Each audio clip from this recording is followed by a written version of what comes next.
Boa noite. O dia em que lançamos esta edição da Tribuna Soberana é especial. Vivemos 17.500 dias de democracia, exatamente mais um do que aqueles que foram vividos em ditadura. Júlio, boa noite. É ótimo viver num país que dista 4.600 quilómetros da capital da Rússia. Que nota inicial nos traz? Boa noite, antes de mais. Boa noite. Creio que a sua introdução na primeira parte veio ao encontro da minha nota inicial. Depois da parte final, acho que já espelhei no último programa qual é a minha posição sobre isso, mas se no decorrer hoje do debate houver possibilidades e se proporcionar, eu gostaria de ir um pouco mais longe, até a propósito de uma reportagem que o Jornal Soberania do Povo fez. Um artigo de opinião. Não, sobre as pessoas que vieram para Fermentelos. A reportagem assinada pelo Augusto Semedo em Fermentelos. E, portanto, que há ali um conjunto de aspectos bastante interessantes que, a propósito disso, se tiver a oportunidade, gostaria de colocar. E a minha primeira intervenção vai, de facto, para o início que hoje está a acontecer, hoje quarta-feira, dia que estamos a gravar este programa, das comemorações dos 50 anos do 25 de Abril. A sessão solene está a decorrer neste momento, tive a oportunidade ainda de ouvir algumas intervenções e do programa que pude já ver e daquilo que está previsto para os próximos tempos, considero bastante interessante, muito virado para a juventude, para a explicação do que foi o 25 de Abril, da importância da liberdade para o nosso país e, desde logo, uma nota também, que amanhã, quinta-feira, na sequência da inauguração hoje das comemorações, se vai realizar também a evocação da crise académica 62, como todos sabemos, foi um marco também importante na história do nosso país e do 25 de Abril. Creio que a democracia tem erros, mas ainda continua a ser o melhor dos regimes. Muito bem. Rita, boa noite. Que nota inicial? Boa noite, Jorge. Boa noite, Júlio. Bem, antes de mais, e no seguimento aqui das comemorações do 25 de Abril, dizer que, em virtude do 25 de Abril, é que me permite hoje estar aqui enquanto mulher e expressar a minha opinião. Se não fosse isso, e o Jorge, hoje não estaria. E o Jorge também. O facto de nós vivemos num país livre e democrático é que nos permite estarmos aqui os três sentados à mesa a expressar a nossa opinião sem um lápis azul que nos corte e que nos cerceie a liberdade. As minhas notas iniciais são três e são muito breves. É a dar aqui nota da iniciativa dos senhores presidentes da Junta de Massinhata, do Voga e de Valongo, que reuniram online com o diretor do ACES, porque estão preocupados com o futuro das unidades de saúde de Massinhata e de Valongo. Nós já falámos aqui oportunamente sobre a situação destas extensões de saúde, cujos médicos, têm 3 médicos que se vão aposentar este ano e, portanto, vão ficar com um número abaixo daquilo que é necessário para fazer face às necessidades. E, portanto, é de louvar a iniciativa destes senhores presidentes de junta, que não ficaram de braços cruzados e procuraram, junto ao diretor do ACES, soluções e respostas, e obtiveram a resposta de que as extensões de saúde vão continuar em funcionamento, apesar de ainda nada estar garantido quanto à colocação de médicos, mas é uma iniciativa que devemos privilegiar. Também dar aqui nota do prémio que foi concedido ao Instituto Duarte Lemos, que é o selo protetor que foi atribuído a 48 instituições e que visa enaltecer as instituições que privilegiam os direitos das crianças, e isso é importante. Também, para finalizar estas notas iniciais, dar nota do ciclo de palestras que está a acontecer na Escola Secundária de Portela, e que visa ensinar os alunos a combater alguns efeitos secundários frutos da pandemia e potenciados pela mesma, que se prendem com ataques de pânico, aumentos de ansiedade, stress associado a preocupações excessivas, e dar nota de que realmente é importante nós cuidarmos da nossa saúde mental e começar também no âmbito escolar. E posto isso, vamos para os assuntos da semana. Há empresas, algumas em Águeda, a pararem total ou parcialmente a sua produção devido às elevadas faturas da eletricidade. O que é que mais estará para acontecer depois da pandemia e da guerra, Júlio?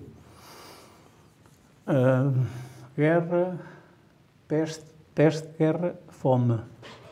Não direi que vamos ter uma situação idêntica àquela que tivemos durante a Primeira e a Segunda Guerra Mundial, e a pobreza que isso trouxe para o mundo e para a Europa em particular, mas vamos ter com certeza problemas acrescidos. Os problemas já estavam, de alguma forma, digamos, a desenvolver-se, derivada às questões da pandemia. A situação social estava a degradar-se por via destes 2 anos e tal já de pandemia, e que naturalmente esta situação agora, desta guerra que está a acontecer no leste da Europa, levará a problemas complicados. Aliás, já estão a acontecer, como referiu, não é? A crise está aí, os custos de energia são, de facto, bastante significativos.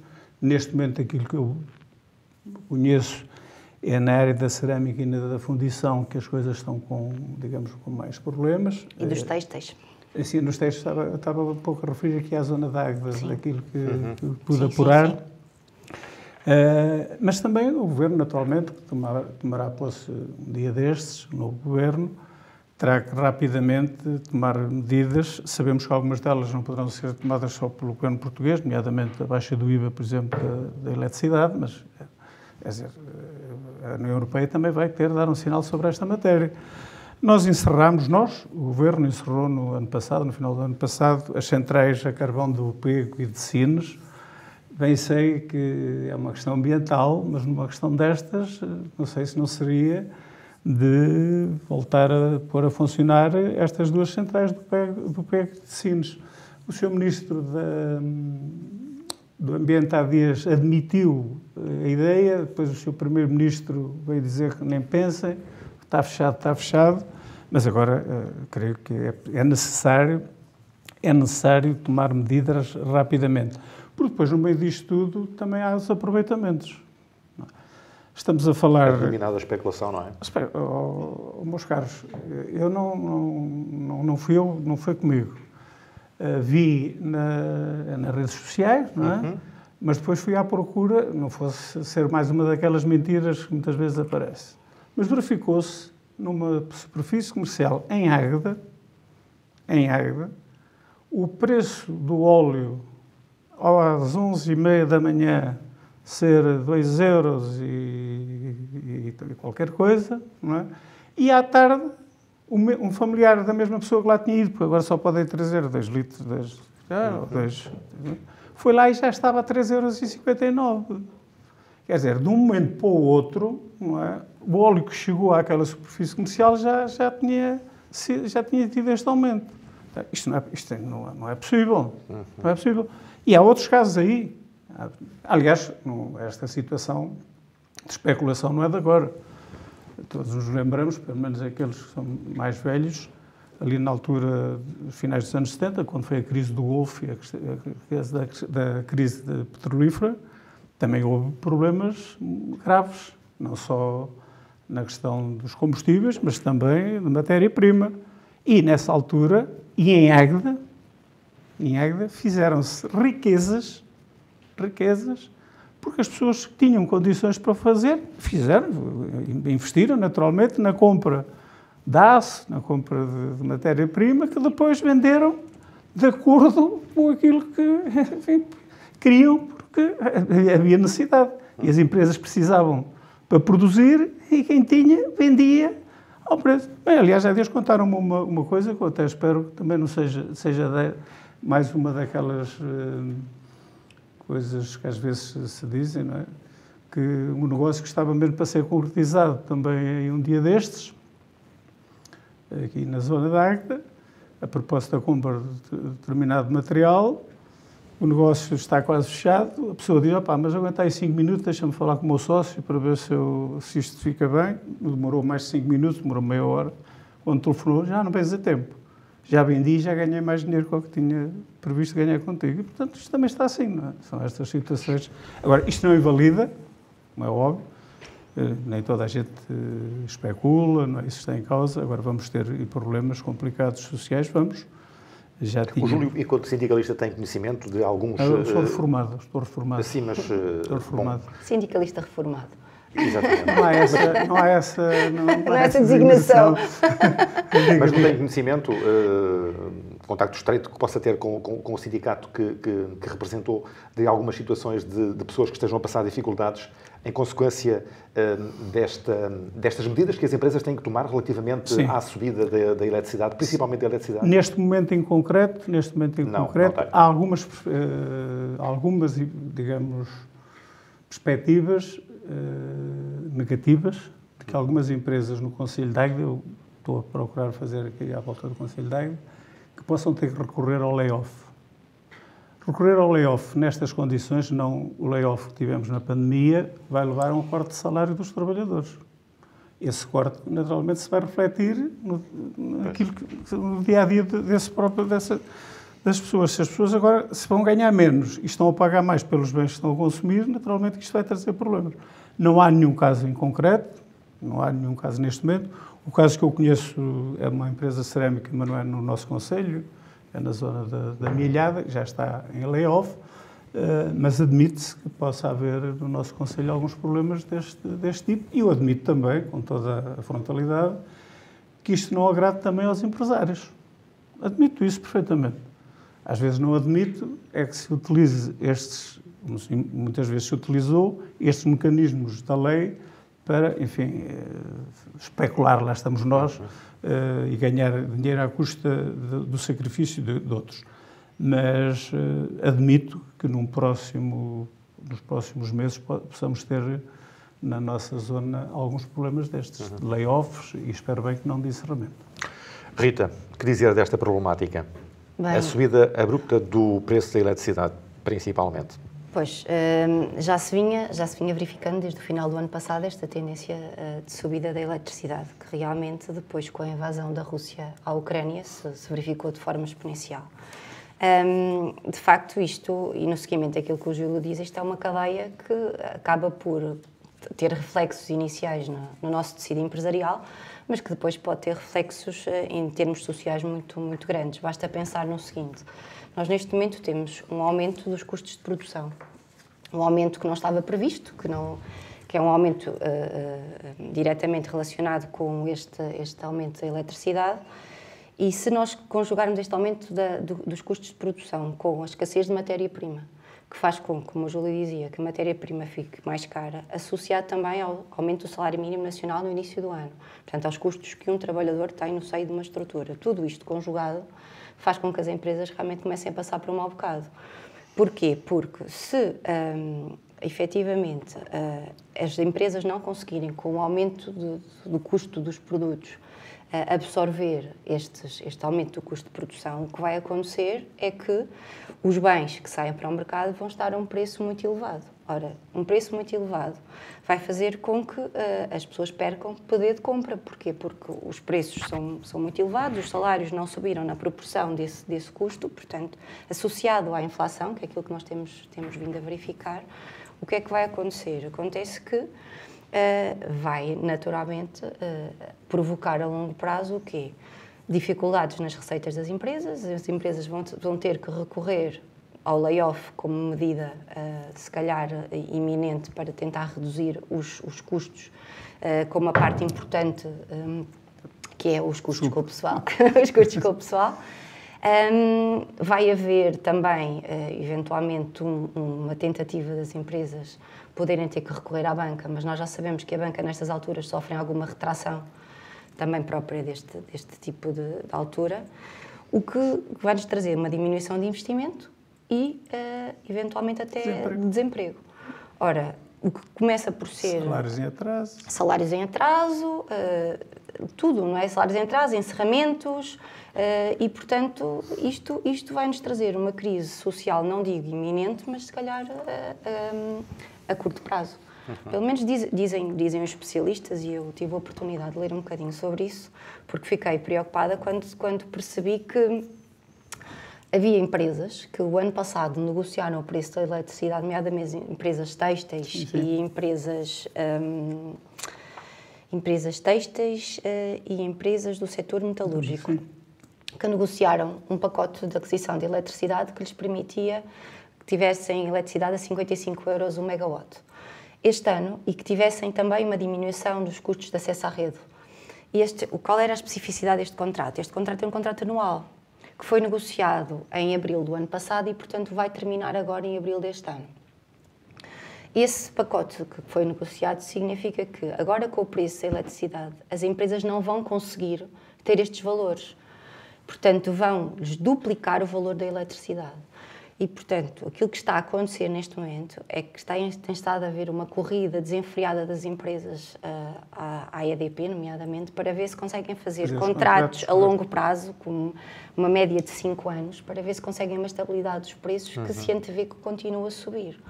Ora, esta instabilidade do preço da eletricidade e do gás natural faz naturalmente com que os custos de produção das empresas se tornem insustentáveis. E daí, empresas que sejam consumidoras, mais consumidoras, não é? Nomeadamente o setor da indústria transformadora, tenham que ter medidas iminentes que no fundo, se auxiliem à sua manutenção, porque senão vai se tornar insustentável. Vamos continuar a acompanhar esta problemática da escalada do preço da eletricidade. Um dos principais objetivos do Executivo da Câmara de Águeda para este mandato começa a ganhar forma com a aquisição de serviços para apoio e acompanhamento à implementação da Estratégia Local de Habitação. Júlio, o que é preciso fazer? Que medidas concretas defende para que no final deste mandato autárquico tenhamos um parque habitacional que nos orgulhe em Águeda? Se nós estivéssemos a falar de coisas sérias, eu diria, olha, se não se importa, vão ao site da Soberania do Povo e vejam o que é que eu disse em janeiro sobre esta matéria e escusava de estar aqui, podíamos ir falar de outro assunto. Recapitular. Está lá escrito. Aliás, a propósito disso, eu estive até há algum tempo disponível para isso, fui desfolhar uns jornais que lá tenho, nomeadamente a Soberania, e encontrei uma coisa interessante, os senhores podem ver depois aí nos vossos arquivos, numa Assembleia Municipal de 1997, não é? O tipo Júlio Balreira, uma coisa qualquer, a falar sobre as questões da habitação e da necessidade que a autarquia começasse a dar aos anos que isto foi, não é? Mas pronto, no último mandato do Dr. Tino Espadeiro. Precisamente. Eu referi isso no programa, mas não tenho qualquer problema em voltar ao assunto, que é o seguinte. É necessário identificar os prédios que estão degradados na nossa cidade, no nosso concelho, mas na nossa cidade. Nós não precisamos de andar muito em Águeda, começando junto à Capela de São Sebastião, descendo à Venda Nova, Rua Armando Castela, Rua Júlio Portela, chamada Praça, lá embaixo, Praça, agora esqueci-me do nome. Não. É aquele prédio, aquele monumento está ali, mesmo ao pé da Caixa Geral de Depósitos, mais abaixo um bocadinho, passa publicidade ao banco, também não precisa. É a Praça Conselheiro Alban de Melo. Conselheiro Alban de Melo, é isso. Basta ir só aí, não é preciso ir muito mais longe, para encontrar logo um conjunto de prédios degradados que, se fossem recuperados, se houvesse uma intervenção. Eu sei que os prédios não estão abandonados. Os prédios estão abandonados, mas ele tem dono, com certeza, tem. Mas temos que ser ágeis, temos que agir de forma muito mais proativa, no sentido de procurar perceber porque é que aquilo está assim. Mas, Júlio, se tivesse poder de decisão, seguia por que via? Pela via de reconstruir aquilo que está por reconstruir ou partir para um novo edificado? Não estou em condições de dizer. Por exemplo, haverá com certeza algumas dessas habitações que a reconstrução ainda se justifica. Outras, necessariamente, vão ter que ser postas abaixo. Por exemplo, aqui na Venda Nova, mesmo na Venda Nova, há ali dois ou três prédios que não têm condições nenhumas para ser reconstruídos. Até porque os custos das reconstruções muitas vezes são superiores à construção de novo. Não, porque ficam entre um prédio que está bonito, está bem construído e ficam depois, é uma expressão, entalado com um conjunto de outras habitações. Portanto, ali tem que ser novo. Não há. Agora, admito, por exemplo, que a casa onde viveu durante muitos anos o professor Queiroz e a sua família. Não sei como é que está. Ao fundo da rua Fernando Caldeira. Sim, entrei naquela casa algumas vezes, agora já há muitos anos não sei como é que está. Penso que essa casa estava para venda. Sim, mas não sei, sim, está, julgo que sim. Mas... Esse aí o prédio imediatamente sim, abaixo também. Mas não sei se está em condições... Pronto, isto para dizer o quê? Haverá casos em que, digamos, a reconstrução e o arranjo serão, obviamente, mais viáveis, haverá outros que é pôr abaixo e fazer novo. Para além disso, a compra de terrenos, que também está previsto no programa da autarquia, mas admito que isso seja mais difícil de fazer, não é? E então, a partir de agora, quando se sabe que há coisas para se fazer, os preços, como pouco mais, aumentam logo de imediato. Não é? Assim que se começou a falar na ligação Águeda-Aveiro, não é? Parece que já para aí os preços do metro do terreno, aquilo subiu muito. É por causa da inflação, não estou a dizer que seja por mais razão alguma. Portanto, o que eu faria era pôr na prática aquilo que se vai dizendo nos programas, e repito, já tem longos anos. É preciso. Só peço desculpa, ainda estava-me a passar este pormenor. Há dias vi um anúncio que acho que isto resume o problema que temos em Águeda sobre a questão da habitação. Vi há dias um anúncio que dizia assim: aluga-se quarto, casa de banho partilhada. Só quarto com casa de banho partilhada. 250 euros por mês. E foi alugado. E foi alugado. Porque precisava. Porque há pessoas que precisam. Veja a dificuldade que nós temos. Sim, os preços em Águeda são proibitivos, dos arrendamentos. É uma coisa... Rita, a empresa que vai prestar este acompanhamento e a implementação da Estratégia Local de Habitação de Águeda já foi contratada por outros municípios do distrito para fazer o mesmo trabalho.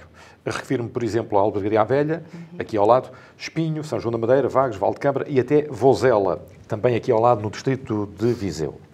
Como é que se vai abordar a concorrência de concelhos que já estão mais adiantados que Águeda neste processo? Bem, eu já tive a oportunidade de expressar, não só aqui, mas em sede da Assembleia Municipal, Águeda realmente já vai tarde, não é? Nós já tivemos o Presidente da Câmara, em maio de 2021, a dizer que estava a ultimar a Estratégia Local de Habitação, e só agora é que, portanto, quase um ano envolvido, só agora é que estamos a dar os primeiros passos, portanto, na contratação de uma empresa para fazer isso. Eu não sei como é que nós vamos combater os avanços dos nossos concelhos vizinhos, mas também não é isso que me está a preocupar. O que me está a preocupar é a Águeda precisa de ter uma política de habitação com conta, peso e medida, e que precisa, efetivamente, ter uma política de habitação que seja cativante e que resolva o problema de quem queira vir para aqui trabalhar, de quem queira vir para aqui viver e de quem queira vir para aqui fazer vida e envelhecer. Porque nós temos que perceber que a habitação é um dos fatores essenciais para se concluir por um crescimento local. Ou seja, não há possibilidades de uma localidade crescer se não tiver habitação condigna para se poder viver. É um dos índices de qualidade de vida saudável. Portanto, não me preocupa como é que nós vamos lutar contra estratégias de habitação que estejam mais evoluídas.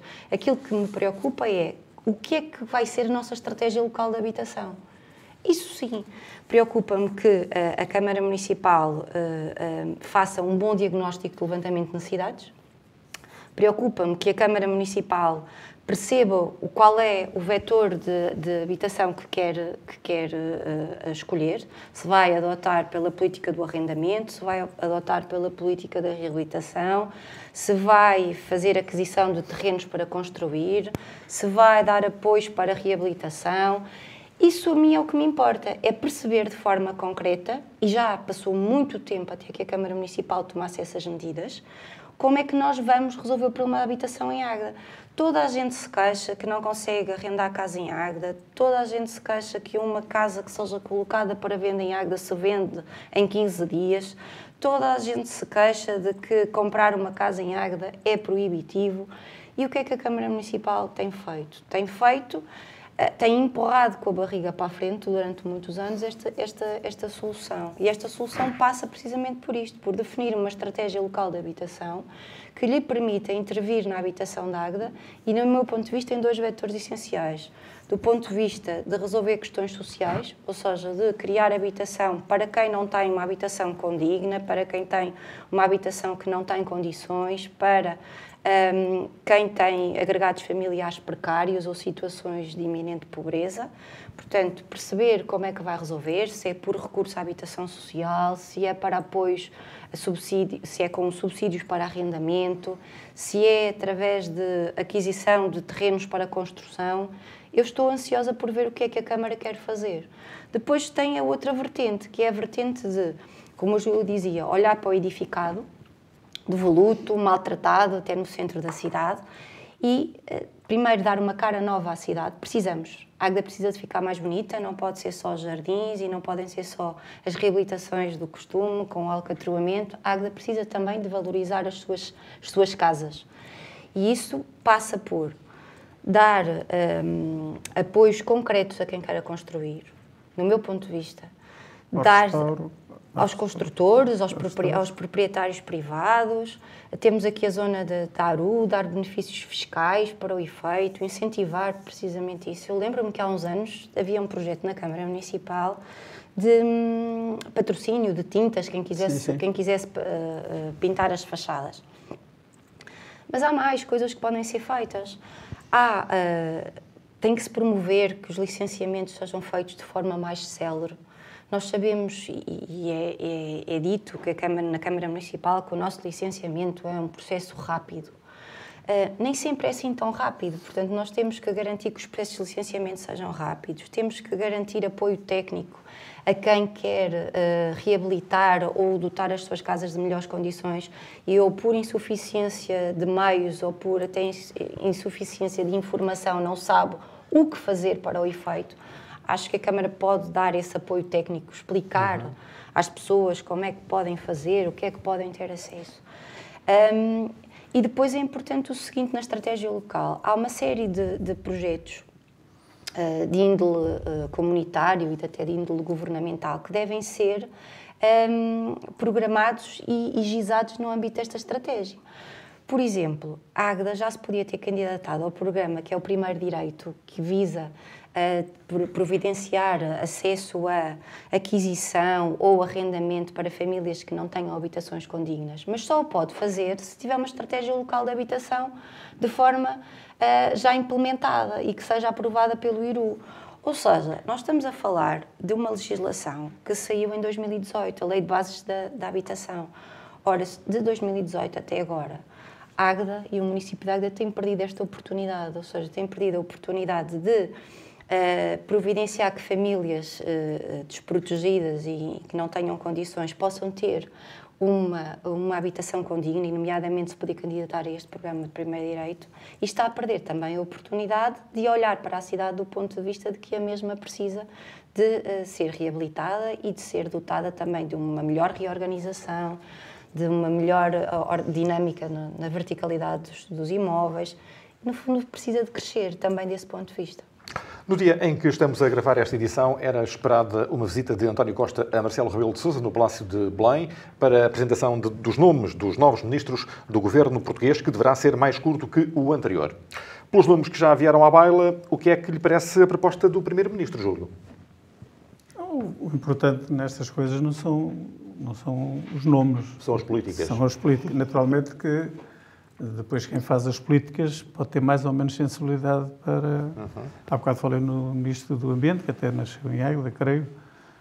Acha que vai continuar? Não sei, não sei. Consta-se que não. Não sei. Vi a capa do I. Procurei, antes de vir para aqui para o programa, saber mais informação, mas não consegui. Fala assim vários nomes, no Medina para as Finanças, enfim, uma série deles, mas não sei. Aquilo que eu ouvi há pouco foi que vão ser 17 ministros, portanto, diminui 2 em relação àquilo que tinha o anterior governo, e 38 secretários de Estado. Isso é que vai ser. Portanto, a redução, digamos, do número de ministros e de secretários de Estado não será aquela que o próprio Primeiro-Ministro aqui há uns tempos disse que ia reduzir de forma a não ficarmos com um governo com um número tão significativo. Outra coisa também que parece que vai acontecer é a centralização dos ministérios nas antigas instalações da Caixa de Depósitos em Lisboa. Para quem conhece, é um grande edifício, e realmente se podem deixar de estar a pagar rendas noutras casas ou noutros locais e estão mais concentrados.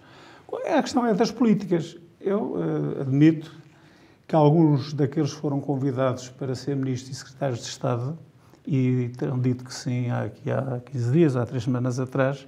Agora, com esta nova realidade, com esta situação social que vamos atravessar, com estes problemas todos, não sei se já nos estarão a pensar em encontrar, hoje já não vou a tempo, não é, de encontrar para aí algum argumento a dizer que afinal não querem ir. Não querem. O Ministro da Economia numa situação destas, o Ministro da Agricultura numa situação destas, o Ministro da Infraestrutura, se for o mesmo, já sabe para o que vai, mas portanto, não vai ser fácil. Agora, o que é importante é que apliquem o programa. Eu posso estar de acordo ou não de acordo com o programa que o Partido Socialista apresentou, não é isso que está em causa agora, mas que é por diante as reformas que este país precisa e que ainda agora acabamos de identificar a questão da habitação, porque se o Estado também intervir, o Governo Central tiver uma intervenção junto dos municípios que não estão a fazer as coisas com a velocidade que deviam e tendo instrumentos para o poder fazer, também ter aqui uma palavra de estímulo e ao mesmo tempo de incentivo a que as autarquias façam. Vamos ver, parece que vai haver, lá está, estamos a falar em pura especulação, não é? Alteração de ministros, passa da defesa para os negócios estrangeiros, não sei se vai ser assim ou não, portanto estar a falar em se não vale a pena. Quem parece que vai continuar é a Ministra da Saúde, Marta Temido. Rita. A Ministra da Saúde, a Ministra da Segurança Social, ou seja, que foram relevantes no bom e no mau aqui neste período pandémico. Eu acho que a Ministra da Saúde era de continuidade óbvia, no meu ponto de vista. Não que, no meu ponto de vista pessoal, não que eu acho que tenha sido uma super ministra, não me parece que tenha sido. Mas acho que, do ponto de vista da sua escolha e daquilo que foi sempre defendido pelo Primeiro-Ministro António Costa, seria uma escolha óbvia. Porquê? Porque ele sempre disse que foi devido à Ministra da Saúde que nós tivemos uma boa política interventiva no âmbito da pandemia e, portanto, naturalmente que iria premiar a sua conduta, não a substituindo. Filiou-se no Partido Socialista também recentemente. Portanto, agora pertence à casa, não é? Isso também ajuda, não é? Sim, portanto, não me parece que haja aqui novidade quanto a isso. Acho que há, dos nomes que eu vi, e até os trago aqui, porque eu e os nomes sou muito má, sou muito má. Pronto, aquilo que se aventa por aí é que vamos ter aqui 6 ditos super-ministros, ou seja, 6 ministros que vão dar apoio direto a António Costa, que é a Mariana Vieira da Silva, não é? No Ministério do Estado e da Previdência, que é uma continuação, mas que agora, segundo dizem, vai acumular com a administração pública, que vai deixar de ter um Ministério autónomo, não é? Vamos continuar com o Pedro Nuno Santos, no Ministério das Infraestruturas e da Habitação. E do ponto de vista da habitação, era urgente que houvesse uma política que viesse, no fundo, privilegiar aquilo que nós achamos que devem ser as políticas locais de estratégia, que a verdade é esta: as câmaras municipais devem estabelecer, e quanto antes, nomeadamente a DAGDA, uma política de estratégia local de habitação. Mas a verdade é que também o Estado e o Poder Central deveria rever uma série de impostos associados, nomeadamente à questão da habitação.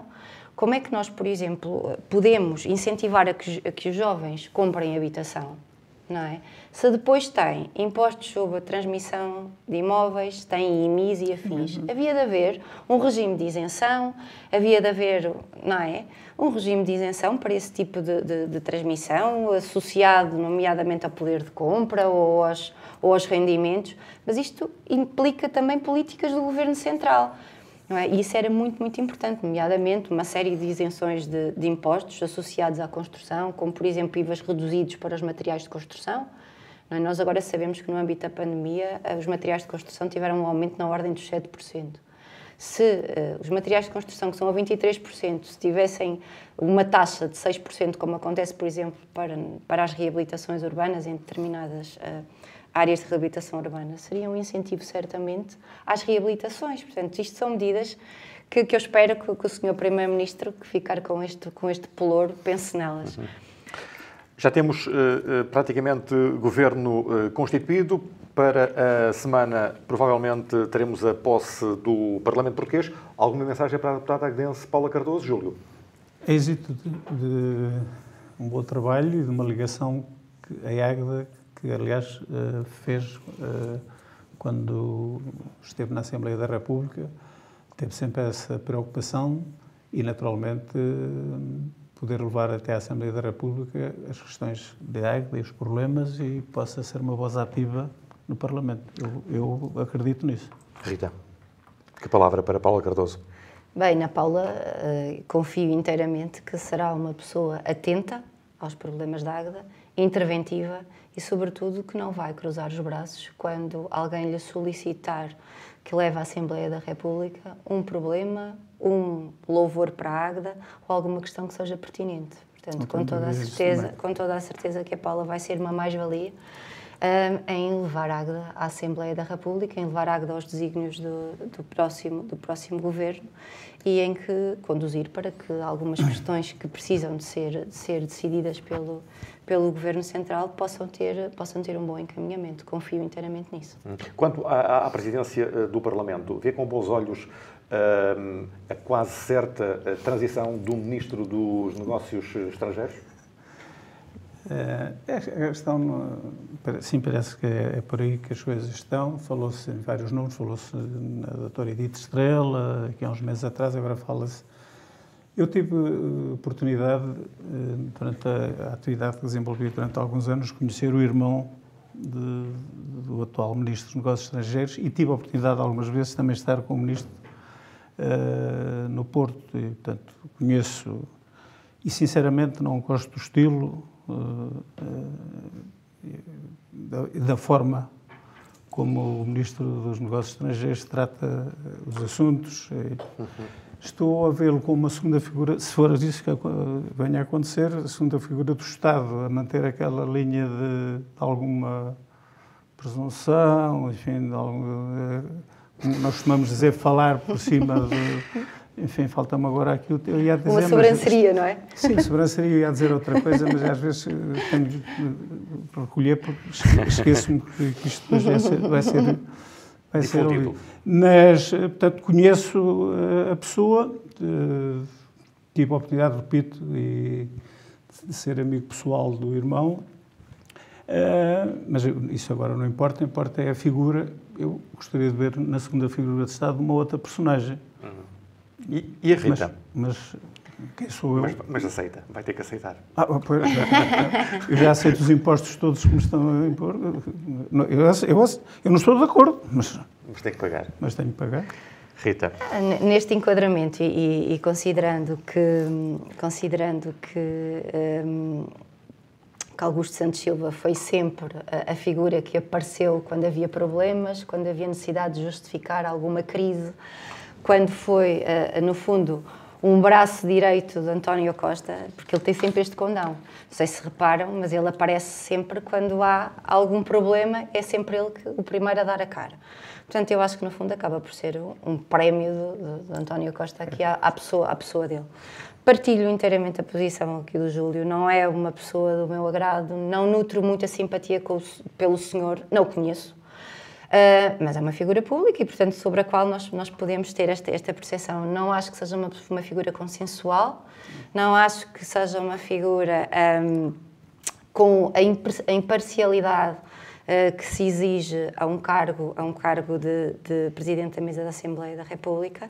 Portanto, eu gostaria, efetivamente, que pudesse ser outro tipo de figurino. Mas não nos cabe a nós decidir, cabe-nos aceitar. Exatamente. Vamos às notas finais, Júlio. Duas notas finais. Se tiver tempo, depois ainda gostava de... Uma para a freguesia de Massinhata de Boga.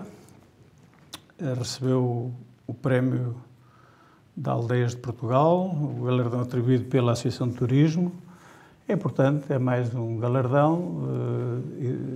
Também destacar o trabalho desenvolvido na apresentação desta candidatura. É sempre importante, naturalmente, que Massinhata tem ali um polo turístico bastante significativo, isso com certeza ajudou a que este prémio tivesse sido atribuído, mas esta nota positiva. A outra tem a ver com o Recreio Desportivo de Águeda. Quando falamos do recreio, falo por mim, normalmente ligamos o recreio ao futebol, não é? Já em tempos idos foi a natação, é o futebol. Basquetebol também, não é? Basquetebol, sim. Também. E agora o atletismo. E agora o atletismo com resultados bastante... Era aí que eu queria chegar, com resultados bastante bons. E gostei muito de ver a bandeira do recreio no último fim de semana, naquele cross. Gostei muito de ver a bandeira do recreio. Por lá também estava a bandeira do Benfica, que também ganharam. Foram as duas, estavam mesmo bonitas. Gostei mesmo.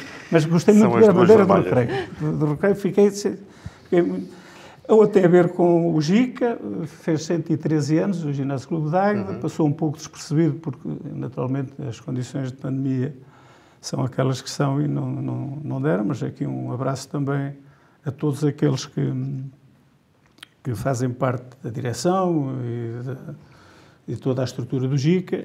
E se me permitisse mais 30 segundos, claro que sim. Eu creio que ficou claro no último programa, e já hoje aqui, a minha posição sobre a situação na Ucrânia e sobre a invasão da Rússia. Ficou claro. Ficou. E quero que isso fique claro, porque eu não tenho qualquer problema relativamente a isso. Mas como não sou hipócrita, gostaria de partilhar convosco esta situação. De 2015 a 2021, França, Alemanha, Itália, Áustria, Bulgária, República Checa, Croácia, Finlândia, Eslováquia e Espanha terão exportado material bélico para a Rússia no valor de 346 milhões de euros. Isto não é do Facebook, eu li isto no Jornal Público, isto num consórcio de jornalistas que trouxe esta notícia. São estas armas ou este equipamento que ajudou depois os russos a fabricar as armas que hoje estão a matar os inocentes na Ucrânia. Isto é hipocrisia. Ainda bem que Portugal não está nessa lista. Não, Portugal só está na lista. Não temos essa capacidade bélica. Não, está. Conseguiu que um capitalista russo tinha 242 euros no banco em Portugal, isso confiscar 242 euros. Isto é uma coisa...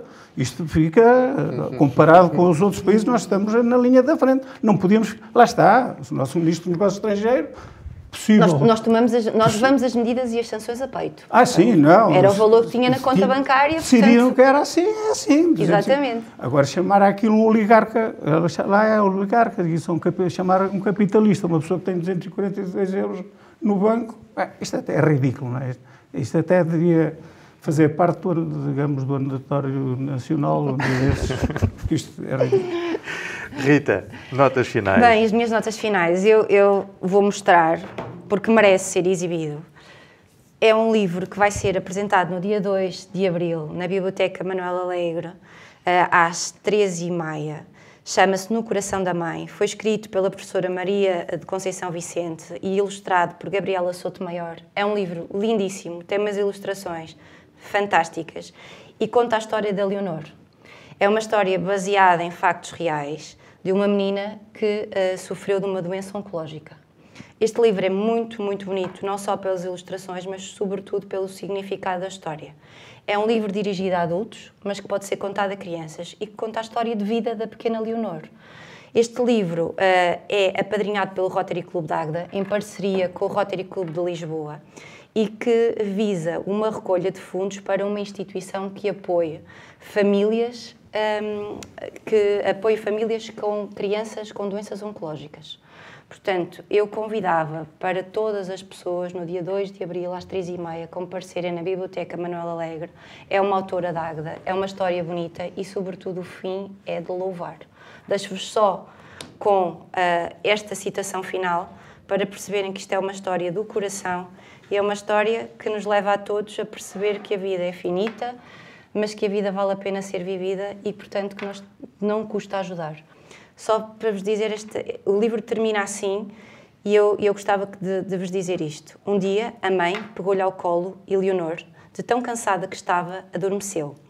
Tão encostadinha ficou que entrou de novo na mãe e descansou. Leonor passou a morar no coração da mãe. Sai de vez em quando, sempre que a mãe a recorda. Outras vezes, entra nas conversas dos pais e dos avós ou dos amigos, mas regressa sempre à sua nova morada. É no coração da mãe que ela vai sempre ficar. E, portanto, para que a Leonor possa sair também do coração da mãe e entre nos nossos corações, eu peço para todos, no dia 2 de Abril, irem contribuir. Está bem? É o meu convite. Fica, então, aqui a sugestão no final desta edição da Tribuna Soberana. No último dia de março voltamos com Hilário Santos e Paulo Seara. Boa noite, bom fim de semana.